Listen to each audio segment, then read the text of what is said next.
Uh, Ladies and gentlemen, it's my honor to welcome Secretary of State Blinken to make some remarks on this historic occasion. But as a longtime friend of India, Secretary Blinken really needs no introduction to the people in this room. When President Biden nominated Secretary Blinken to serve as the 71st Secretary of State, a role first occupied by Thomas Jefferson himself, it was clear he had chosen someone of deep knowledge, experience, and skills. As a career diplomat in the Clinton and Obama administration and senior foreign policy advisor to Senator and then Vice President Biden, Secretary Blinken developed the extensive strategic vision and political acumen to guide our nation through diplomatic challenges around the globe. Over the past 2 years, Secretary Blinken has focused these significant skills on navigating new challenges, rebuilding critical alliances, and strengthening consequential partnership necessary for us to meet the global challenges of the 21st century. We see the fruit of his effort on display here today in the deep, enduring partnership between the United States and India, which is considered the consequential partnership of the 21st century. We are honored to have Secretary Blinken join us today to share his thoughts on that relationship. Secretary Blinken, the floor is yours.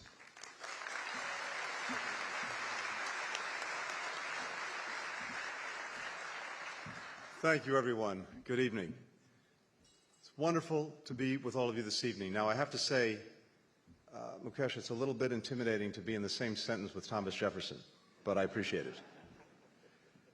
And I also have to say, as a one-time aspiring musician, I especially appreciate being able to take the stage here at the Kennedy Center. It's probably the closest I'll get to actually performing on it.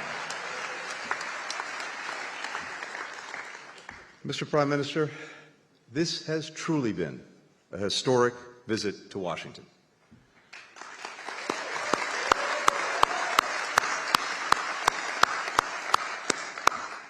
To Dr. Mukesh Aghi, to the U.S.-India Strategic Partnership Forum, to the members of the Indian American diaspora, and we've noticed that you're here this week, to all the friends of the U.S.-India cooperation here with us, thank you. Thank you for your work to bring our countries and our citizens ever closer together.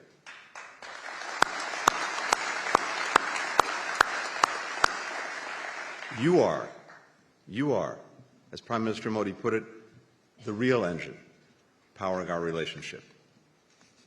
Over the last several decades, we have seen a transformation in U.S.-India ties, driven by private sector and civil society leaders like you, by governments of different parties in both of our countries. Today, guided by the vision of President Biden and Prime Minister Modi, the U.S.-India partnership is closer, it's broader, it is more dynamic than it has ever been. And as President Biden said yesterday, we are two great nations, two great friends, two great powers that can define the course of the 21st century.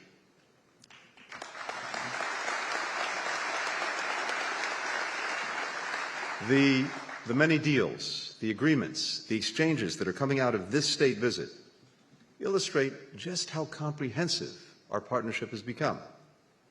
It reaches quite literally from the seas to the stars, from promoting public health to bolstering peace and stability in the Indo-Pacific.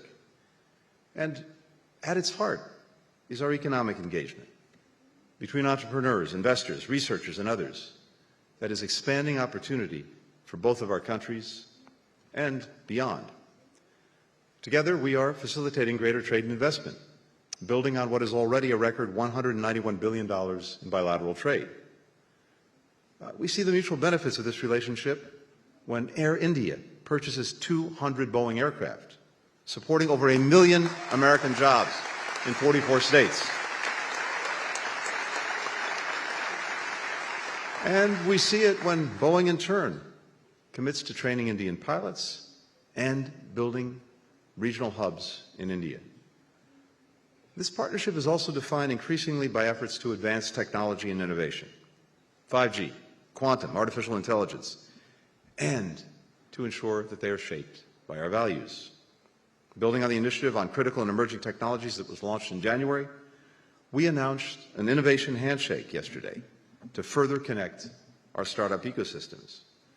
And the landmark agreement to jointly manufacture advanced GE fighter jet engines in India will facilitate greater tech transfer while strengthening our shared security.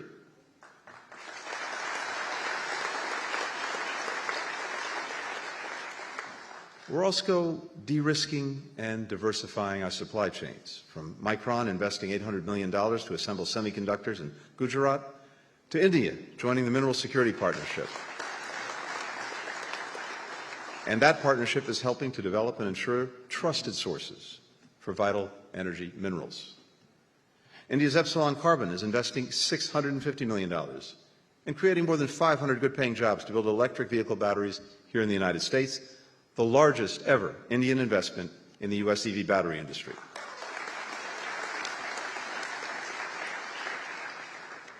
And of course, we're investing in our people.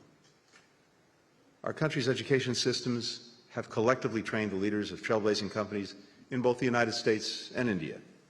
Infosys, IBM, FedEx, and we're committed to continuing to create new success stories, streamlining visa processes, opening new consulates to facilitate travel, expanding student exchanges, research collaborations, addressing skills gaps, promoting economic empowerment of women, ensuring that all our people have access to opportunity. You know, if we were gathered together 50, 75, 100 years ago, and we were asking ourselves the question, what constitutes the wealth of a nation? Probably the answer you get back then is maybe the size of its landmass, its population, the strength of its military, its abundance of raw materials. And all of those things remain important. But I think what the United States and India recognize powerfully together is that in this 21st century, the true wealth of our nation is our people. And our ability to maximize their potential is what sets us apart. President Biden often likes to say that America can be defined by a single word: possibilities. These past few days have underscored how that spirit of possibility, defines now the U.S.-India relationship. Our governments will continue to do our part. But I'm asking all of you in this room to continue to do yours. Forge new ventures and partnerships. Invent game-changing products and services. Create unimagined opportunities. Visit friends and family in India. Host them here in the United States. Maybe even right here at the Kennedy Center. Continue to be that engine powering our progress. If we do all that, I truly believe that the U.S. and India will shape together a more peaceful, a more prosperous, a more connected future. Thank you all so very much. Thank you.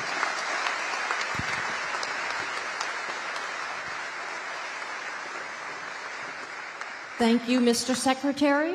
Ladies and gentlemen, please welcome USIS-PF Chairman, Chairman Emeritus of Cisco Systems, and CEO of JC2 Ventures, Mr. John Chambers. Thank you, my friends. It is one of the biggest honors of my life today to introduce a leader that I think grasps where the future is and is able to enable a country, partner with other countries, and change the world. I have met probably 40 of the top leaders around the world over 35 years in leadership. And the very first time I met the Prime Minister, he was different. He had an energy that was amazing. He had an understanding of technology and how technology was going to enable a country. And then he did something that is really unusual. He connected a vision to a strategy, to what are the priorities to get it done, to outcomes. And when he outlined his Digital India strategy to me and asked for feedback, it was perfect for the future. He based his economy inclusion of all the people in India, 1.4 billion today, on the ability to bring the power of technology to them, to change their lives, to enable them to participate in what will be the largest economic growth of any country over the next decade. I want to be very upfront. As most of you know, I have been the biggest optimist, the biggest bull on India's future, not in 1 or 2 years, but for the last decade since she came into the leadership.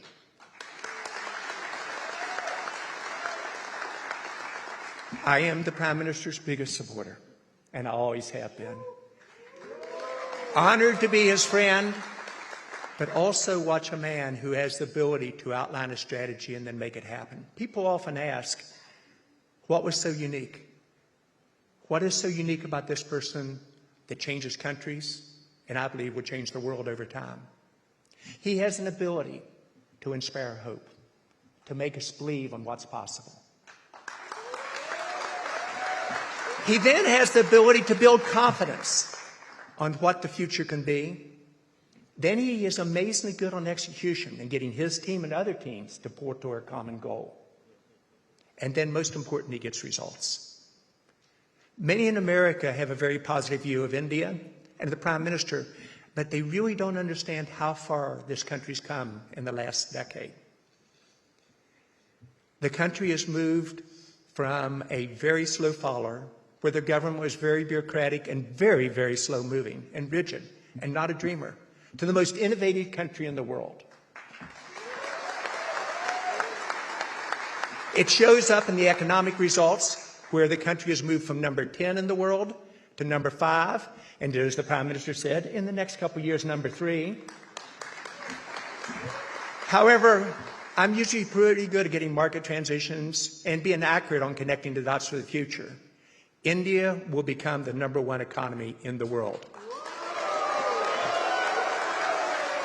And it will do so under the plans and programs the Prime Minister is putting in place. When you look at really leadership is made up of 3 component parts, in my opinion. It's your currency. It's first about your track record. And the track record of the Prime Minister in India over the last decade is an envy of the entire world, an example and a model for us to follow. Secondly, it's the ability to form relationships. This leader can form relationships with leaders around the world, with Democrats and Republicans. A little bit of Southern humor there.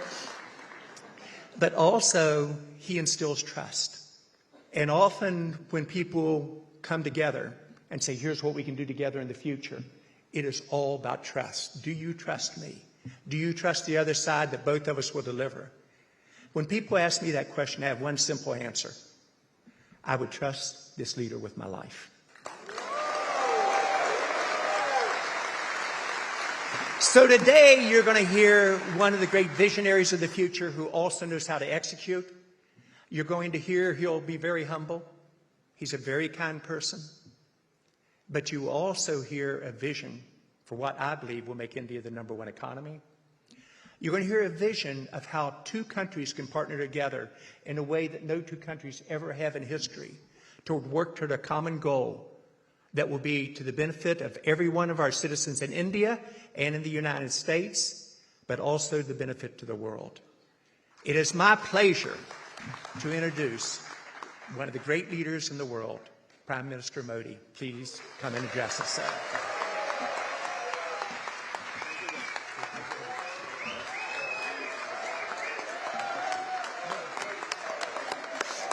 Thank you. Thank you.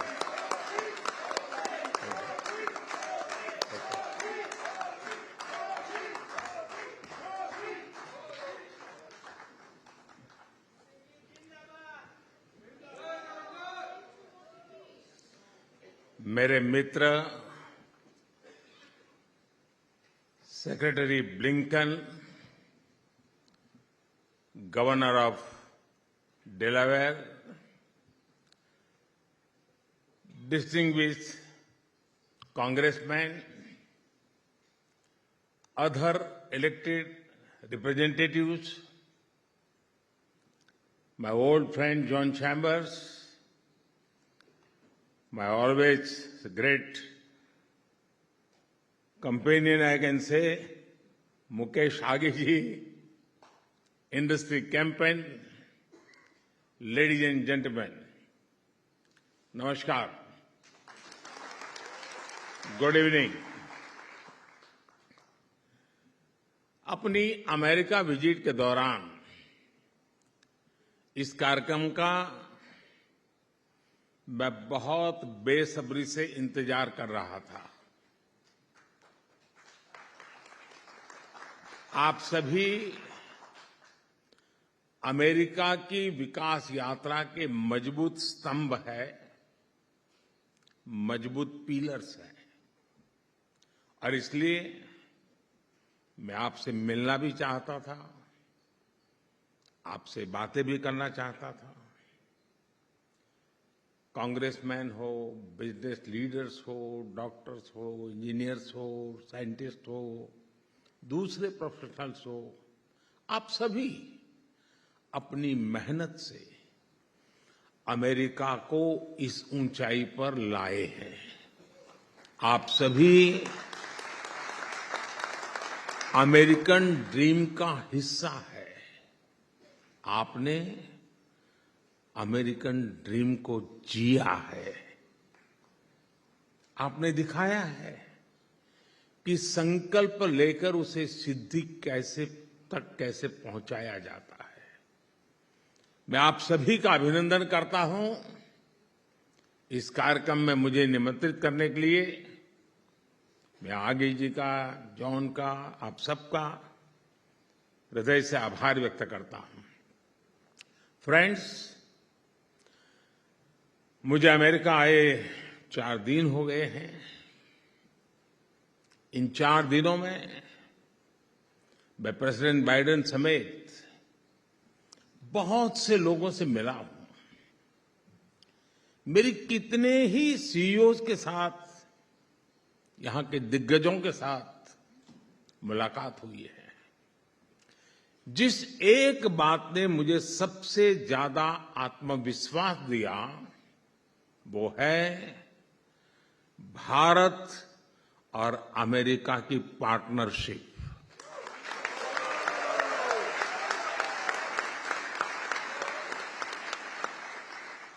और मैं बहुत विश्वास से कह रहा हूं, दावे से कह रहा हूं, ये पार्टनरशिप सिर्फ कन्वीनियंस की पार्टनरशिप नहीं है।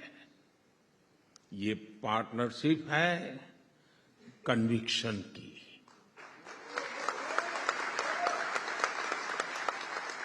ये पार्टनरशिप है कंपैशन की। और ये पार्टनरशिप है एक बेहतर विश्व के लिए शेयर्ड कमिटमेंट की।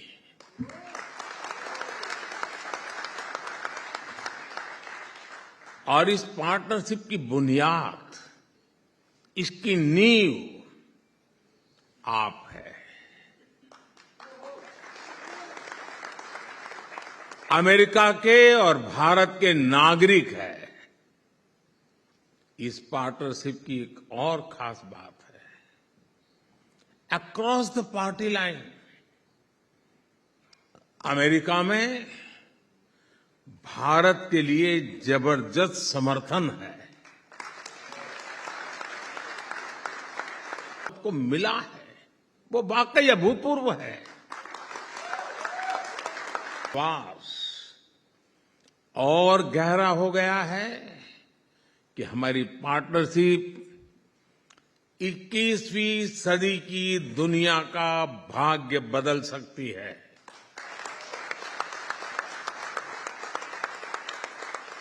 फ्रेंड्स, हर देश की विकास यात्रा में एक ऐसा टाइम पीरियड आता है जब वो एक नई ऊर्जा के साथ एक नया लक्ष्य तय करता है। आज भारत भी एक ऐसे ही टाइम पीरियड से गुजर रहा है। कुछ समय पहले ही हमने अपनी आजादी के 75 साल पूरे किए हैं और हमने संकल्प लिया है, मोदी ने नहीं, 140 करोड़ हिंदुस्तानियों ने संकल्प लिया है। और ये संकल्प है विकसित भारत का, डेवलप इंडिया का। हम भारत में दशकों से चली आ रही समस्याओं का स्थायी समाधान कर रहे हैं और हम चुनौती को भी चुनौती देते हैं।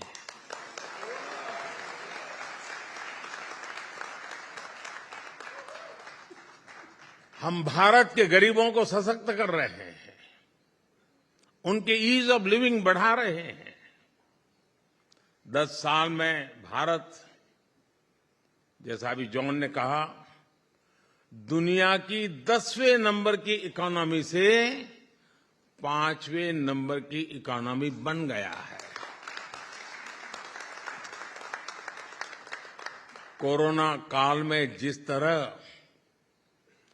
भारत ने इस महामारी का मुकाबला किया, वो भारत के सामर्थ्य को दिखाता है।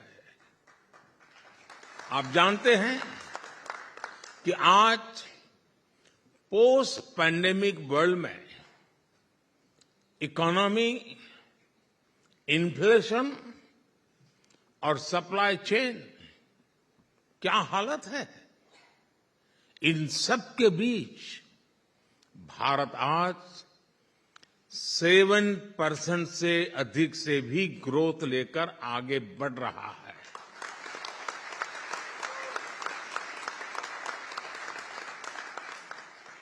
और ये ऐसे ही नहीं हुआ है दोस्तों। आज भारत में रिफॉर्म्स का एक अभूतपूर्व दौर चल रहा है। इकोनॉमिक वर्ल्ड के आप लोग जानते हैं कि हाई ग्रोथ, लो इन्फ्लेशन का कॉम्बिनेशन आसान नहीं है, लेकिन आज भारत ये भी करके दिखा रहा है। हम फिस्कल डेफिसिट को नियंत्रित रखते हुए कैपेक्स में लगातार वृद्धि कर रहे हैं। हमारा एक्सपोर्ट बढ़ रहा है, फॉरेक्स बढ़ रहा है और एफडीआई का नया रिकॉर्ड बनता चला जा रहा है। पिछले 2-2.5 साल में ही अमेरिकी कंपनियों ने $16 बिलियन से ज्यादा भारत में निवेश किए हैं। फ्रेंड्स, भारत की सफलता का आधार, भारत के विकास की सबसे बड़ी ड्राइविंग फोर्स भारत के लोगों का एस्पिरेशन है। ये अमेरिकन ड्रीम से बहुत अलग नहीं है। आज भारत की जीडीपी में प्राइवेट कंजम्पशन का शेयर 1.5 दशक में सबसे अधिक हो गया है। और जिस बात को लेकर हम सबको समाधान होगा वो है भारत में एक्सट्रीम पॉवर्टी तेजी से खत्म होती चली जा रही है।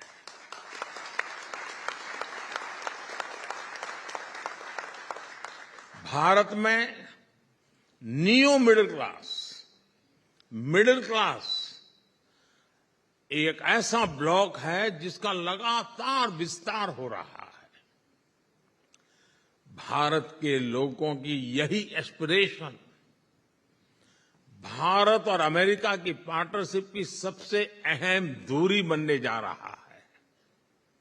इस बहुत बड़े वर्ग की आकांक्षा पूरी करने के लिए भारत जो कर रहा है, उसने अमेरिका के लिए भी नई संभावनाओं के द्वार खोल दिए हैं। अब जैसे भारत में एविएशन सेक्टर में डिमांड लगातार बढ़ रही है, भारत का डोमेस्टिक एयर ट्रैफिक, हमारा पैसेंजर्स ग्रोथ नया रिकॉर्ड बना रही है। इस डिमांड की पूर्ति के लिए भारत की एयरलाइंस कंपनियां सैकड़ों एयरक्राफ्ट का ऑर्डर दे रही है और इसका लाभ, जैसे सेक्रेटरी ब्लिंकन ने भी कहा, इसका लाभ यहां अमेरिका की कंपनियों को हो रहा है। यहां भी जॉब्स क्रिएट हो रही है। साथियों, डिफेंस सेक्टर में भारत और अमेरिका की पार्टनरशिप को मेरी इस विजिट में एक नई ऊंचाई मिली है। कल जब मैंने कांग्रेस में इस बारे में बात की थी तो पूरे सदन में तालियों की गड़गड़ाहट रुकने का नाम नहीं ले रही थी। ये स्वागत हो रहा है।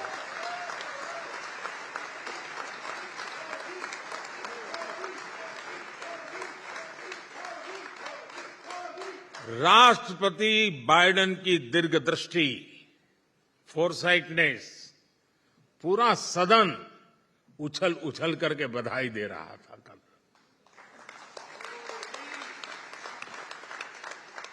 Bharat America defence partnership America के करीब करीब हर स्टेट के लोगों के साथ एक विशिष्ट प्रकार का नाता बना रहा है।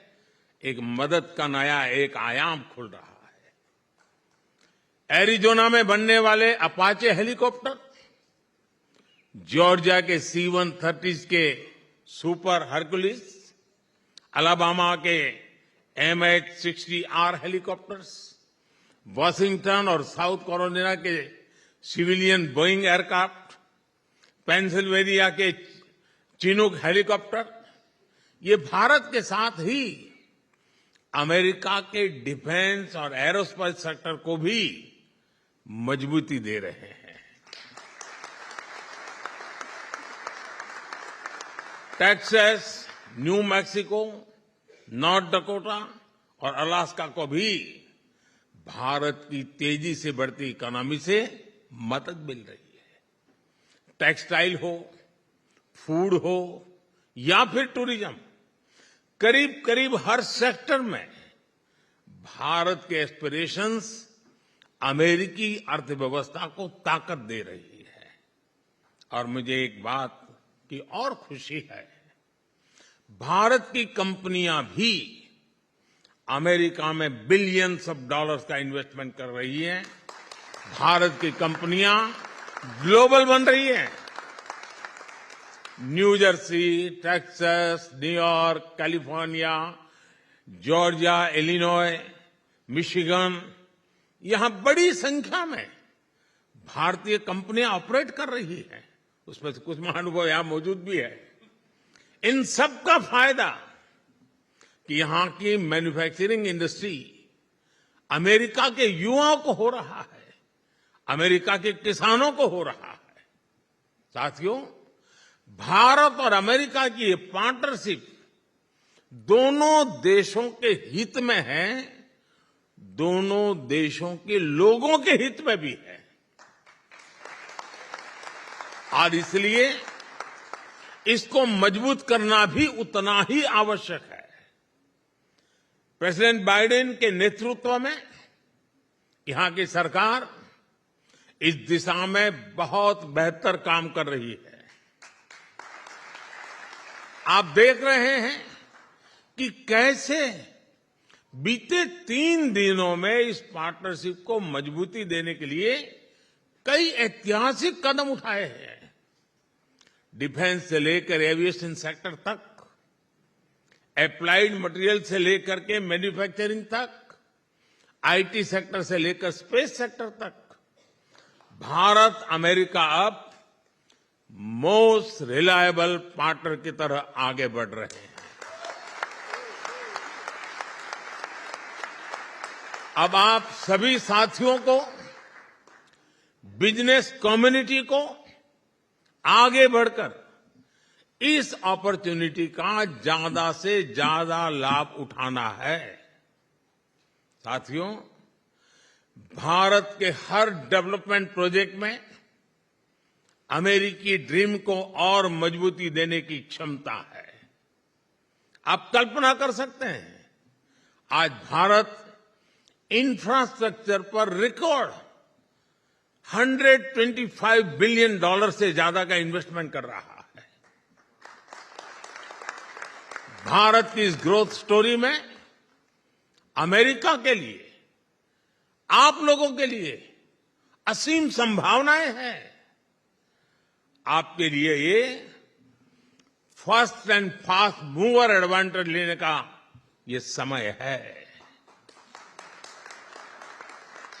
साथियों, बीते 3 दिनों में मेरी प्रेसिडेंट बाइडेन से, यानी एक प्रकार से 3 दिन हमें साथ बिताने का अवसर मिला है।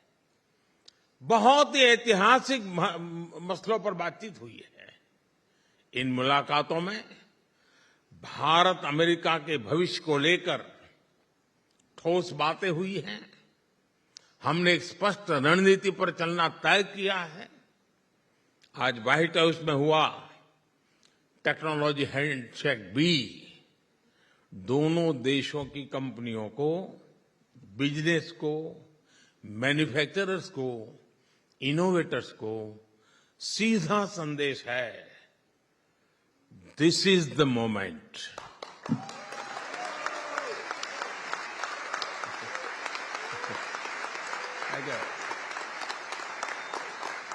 This is the moment.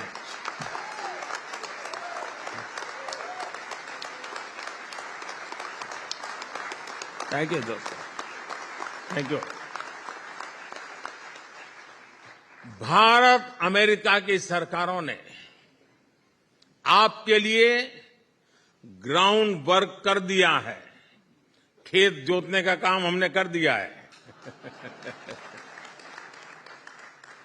इसमें जो जरूरी होगा वो हम आगे भी करते रहेंगे, लेकिन अब इस ग्राउंड पर खुलकर खेलने और खिलने की जिम्मेदारी आपकी है। और जो खेलेगा वो ही खिलेगा।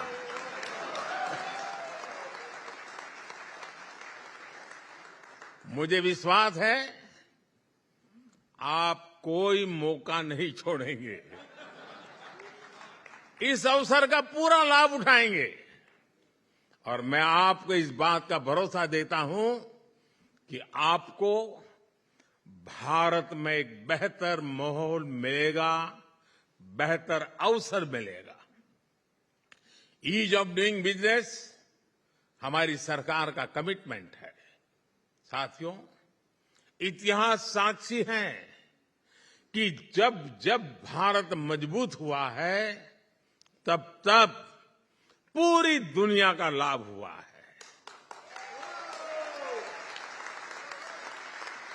100 साल के सबसे बड़े संकट काल में, इस पैंडेमिक में भी हमने यही देखा है।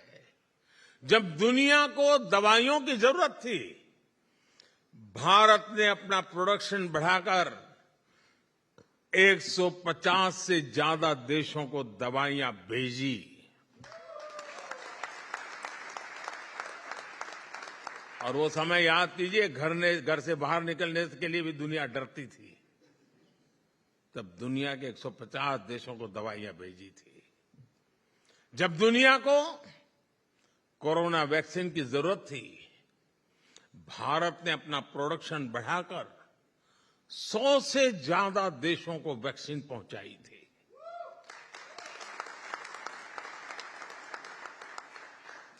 हमारा दिल बड़ा है।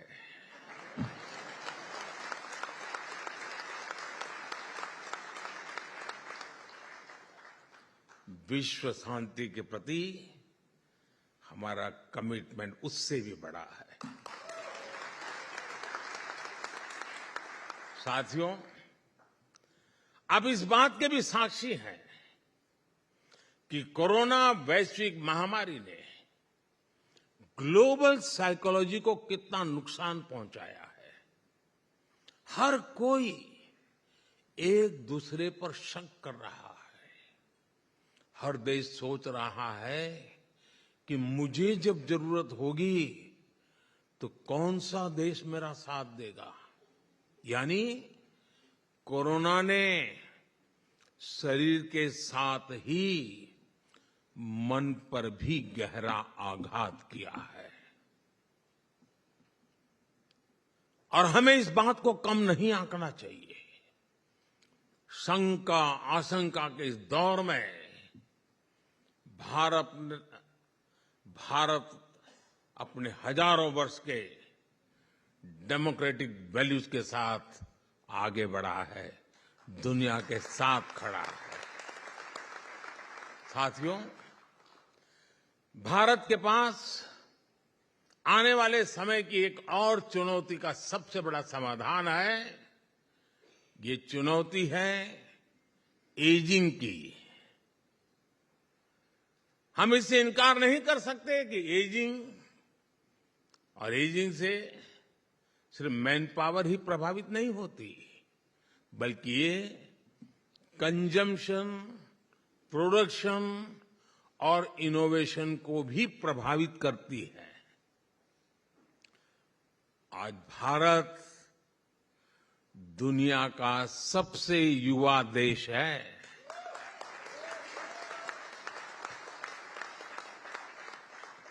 दुनिया का सबसे बड़ा युवा टैलेंट पूल भारत के पास है।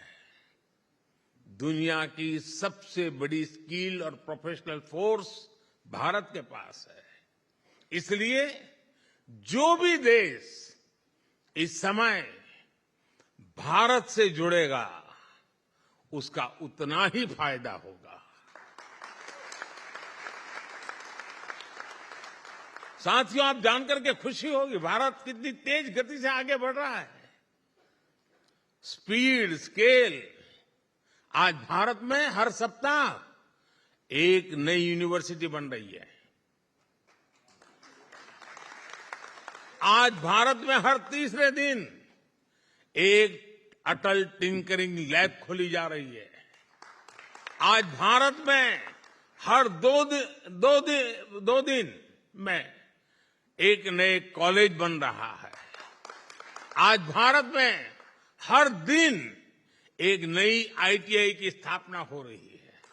आज भारत में हर साल एक नया आईआईटी और एक नया आईआईएम बन रहा है। इन संस्थानों से निकला टैलेंट आज पूरी मानवता की भलाई के लिए काम कर रहा है। आज दुनिया की सबसे बड़ी कंपनियों में, फॉर्च्यून 500 कंपनियों में भारतीय हमें अहम भूमिका में नजर आते हैं। और इस हॉल में भी बहुत से ऐसे महानुभाव मौजूद हैं। मुझे विश्वास है भारत अमेरिकी साझा ड्रीम, भारत अमेरिकी साझा डिटर्मिनेशन 21वीं सदी में दुनिया की डेस्टिनी बदलने का सामर्थ्य रखता है। मैं आपको भारत की इस विकास यात्रा में एक साथ आगे बढ़ने के लिए फिर एक बार आमंत्रित करता हूं। Let us come together for a better world, better future. Let us grow with India. और मैंने एक बार लाल किले से कहा था मेरे भाषण में, और मैंने कहा था यही समय है, सही समय है। बहुत बहुत धन्यवाद साथियों।